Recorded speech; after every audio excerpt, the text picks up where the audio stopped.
Most beginners read music note by note, which makes playing slow and disconnected, especially when mnemonics like Every Good Boy Deserves Fudge or Face don't stick. In the last video, I showed a faster and easier way to read music using direction, distance, and landmark notes. And I introduced the landmark note G.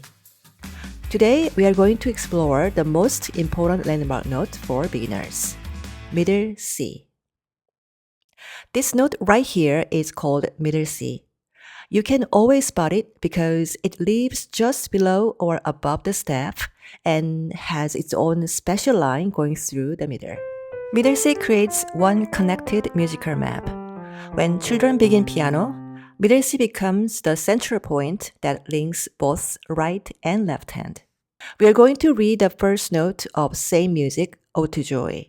But this time, instead of counting down from G, we will start from middle C.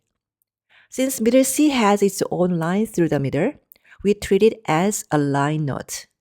That means the note right above it is a space note. And then we see the same note as our first note. So let's read together from middle C. Up 1, up 2. That brings us to E. It's the same answer as when we read from G, but with a different landmark note. This is how real music reading begins. Choose the closest landmark note or a note you already know. Then read by direction and distance.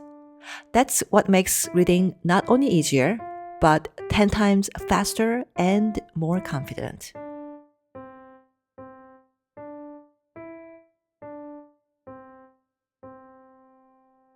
Was this beginner piano lesson helpful for your child? If so, I'd love to invite you to my free program, 4-Day Intro to Piano.